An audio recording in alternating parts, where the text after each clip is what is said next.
শাহবাগ অবরোধকারীদের কিন্তু পুলিশ বোঝানোর চেষ্টা করছে তারা যেন এই স্থানটি ছেড়ে দেন। অর্থাৎ গত প্রায় দুদিন যাবৎ কিন্তু এই শাহবাগ ব্লকেট রয়েছে, যার কারণে তীব্র যানজট সৃষ্টি হয়েছে এবং জনভোগান্তি কিন্তু সৃষ্টি হয়েছে।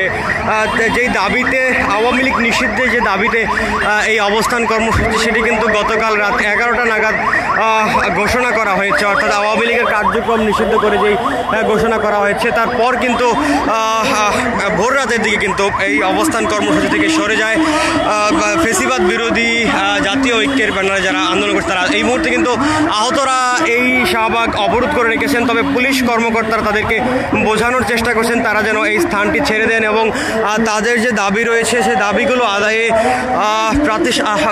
অন্য কোনো পন্থা তারা যেন অবলম্বন করেন, সেই বিষয়টি কিন্তু চেষ্টা করছিলেন পুলিশ কর্মকর্তারা বোঝানোর।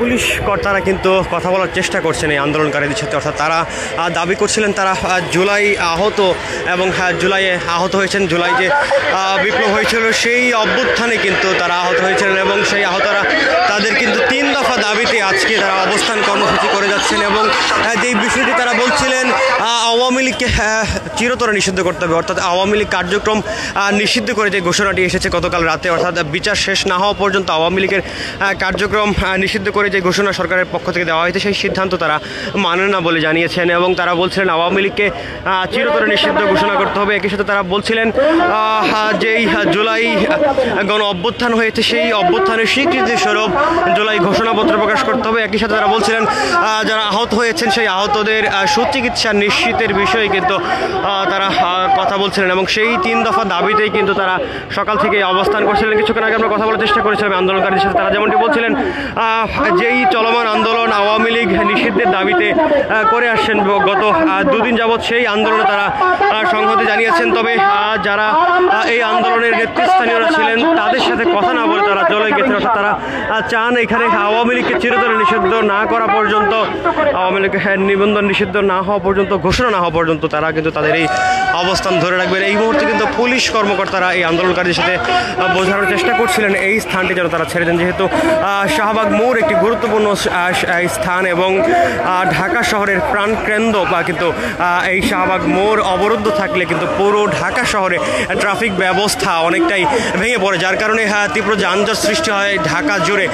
সেই বিষয়টি কিন্তু পুলিশ কর্মকর্তারা এই আন্দোলনকারীদেরকে বোঝানোর চেষ্টা করছিলেন এবং বলছিলেন তারা যেন তাদের এই দাবিগুলো অন্য কোনো মাধ্যমে কোনো পন্থায় অগ্রসর। তবে আন্দোলনকারীরা যেটি বলছিলেন তাদের এই দাবি আদায় না হওয়া পর্যন্ত তারা কিন্তু এই অবস্থান ধরে রাখবেন এবং তারা বলছিলেন তাদের এই অবরোধ তারা ততক্ষণ পর্যন্ত তুলে নেবেন না যতক্ষণ না পর্যন্ত তাদের এই দাবি আদায় হচ্ছে।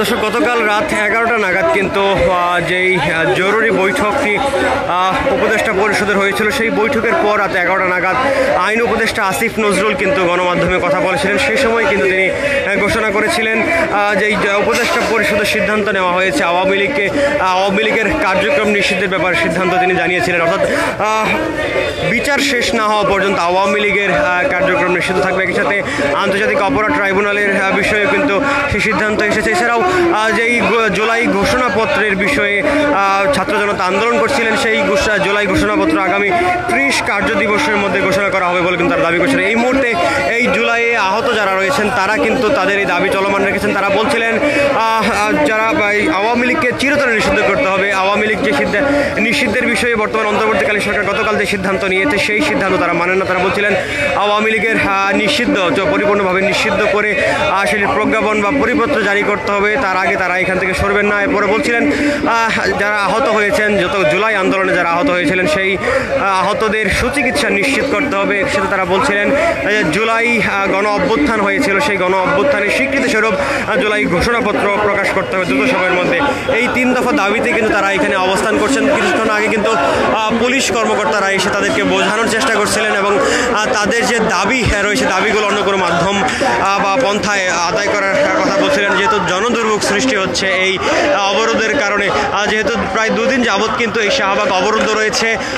গত 9 মে শুক্রবার বিকেলে কিন্তু এই শাহবাগ অবরোধ করেছিলেন ছাত্র জনতারা এবং সেই বিকেল থেকে যে অবরোধ অবস্থা শাহবাগের সেটি কিন্তু এখনও চলমান রয়েছে।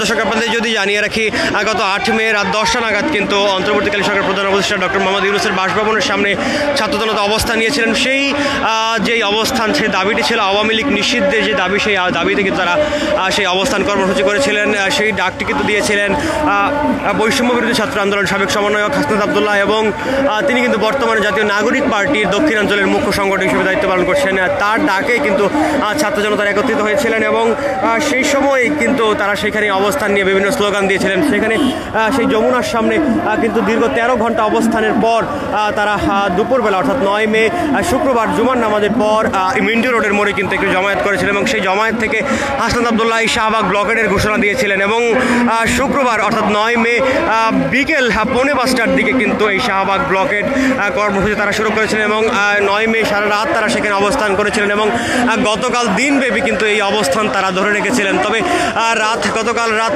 7:30টা নাগাদ কিন্তু হাসনাত আবদুল্লাহ আবারও ঘোষণা করেছিলেন এই শাহবাগ থেকে 1 ঘন্টার আলটিমেটাম তিনি দিয়েছিলেন। 1 ঘন্টার মধ্যে আওয়ামী লীগ নিষিদ্ধের ঘোষণা না আসলে তারা লং মার্চ টু যমুনা অর্থাৎ প্রধান উপদেষ্টার বাসভবনে যাওয়ার চেষ্টা করবেন এবং সেই লক্ষ্যে কিন্তু 1 ঘন্টার আলটিমেটাম অতিক্রম করার পর রাত 8:30টা নাগাদ কিন্তু তারা লং মার্চ টু যমুনার উদ্দেশ্যে যাওয়ার চেষ্টা করেছিলেন। তবে ইন্টারকন্টিনেন্টাল মোড়ে পুলিশের বাধার কারণে কিন্তু তারা সেখানে অবস্থান করছিলেন এবং সেখানে প্রায় 3.5 ঘন্টা অবস্থান কিন্তু তারা ধরে রেখেছিলেন এবং এরপর 8:30টা নাগাদ যে শুরু হওয়া উপদেষ্টা পরিষদের যে জরুরি বৈঠকটি, সেই জরুরি বৈঠক থেকে যে সিদ্ধান্তটি নেওয়া হয়েছিল আওয়ামী লীগ নিষিদ্ধের বিষয়ে, সেটি যখন রাত 11টা নাগাদ উপদেষ্টা আসিফ নজরুল জানাচ্ছিলেন তখন কিন্তু উল্লাস প্রকাশ করতে দেখা গিয়েছিল আন্দোলনকারীদেরকে এবং তারা যে বিষয়টি বলছিলেন তারা তাদের এই আন্দোলন ফেসিবাদ বিরোধী জাতীয় ঐক্য নামে কিন্তু একটি ব্যানারে তারা চালিয়ে গেছেন এবং সেই উল্লাস তারা কিন্তু সেখানে করেছেন এবং ঘণ্টাব্যাপী সেখানে অবস্থান করেছিলেন। সেই সময় কিন্তু এই ইন্টারকন্টিনেন্টাল মোড় এবং শাহবাগে কিন্তু এসেছিলেন জামাতে ইসলামের আমির বেশ কয়েকজন নেতৃবৃন্দরা কিন্তু এসেছিলেন। এছাড়াও কিন্তু অন্যান্য নেতৃবৃন্দরা উপস্থিত ছিলেন, জাতীয় নাগরিক পার্টি নেতৃবৃন্দরা উপস্থিত ছিলেন। এছাড়াও ইসলামী ছাত্র শিবির, গণতান্ত্রিক ছাত্র সংসদ সহ বিভিন্ন ছাত্র সংগঠনগুলো কিন্তু এসে সমাবেত হয়েছিলেন এবং তারা উল্লাস প্রকাশ করেছেন। গতকাল রাতে কিন্তু শাহবাগ ইন্টারকন্টিনেন্টাল মোড়ে কিন্তু আনন্দ মিছিল হয়েছে, মিষ্টি বিতরণ হয়েছে এবং আওয়ামী লীগের নিষিদ্ধের ব্যাপারে দর্শক এরপর কিন্তু ভোর রাতের দিকে হাসনাত আবদুল্লাহ চলে গিয়েছিলেন এবং যে আন্দোলনকারী চলে গিয়েছিলেন। তবে এই মুহূর্তে কিন্তু আহতরা এই শাহবাগ অবরোধ করে রেখেছেন এবং তাদের যে 3 দফা দাবি আওয়ামী লীগকে চিরতরে নিষিদ্ধ করতে হবে, জুলাই আহতদের সুচিকিৎসা এবং জুলাই ঘোষণাপত্র প্রকাশের দাবিতে কিন্তু তারা এই অবস্থান ধরে রেখেছেন এবং তারা বলছিলেন তারা ততক্ষণ পর্যন্ত অবস্থান করবেন যতক্ষণ না পর্যন্ত তাদের এই দাবিগুলো মেনে নেওয়া হচ্ছে। এবং দর্শক কিছুক্ষণ আগে কিন্তু পুলিশ কর্মকর্তারা এসে তাদেরকে বোঝানোর চেষ্টা করছিলেন তাদের যে দাবিটি, সে দাবিটি যেন অন্য কোনোভাবে তারা পূরণ করে নেন। তবে তারা বলছিলেন তাদের এই দাবি আদায় না হওয়া পর্যন্ত তারা কিন্তু সরবেন না।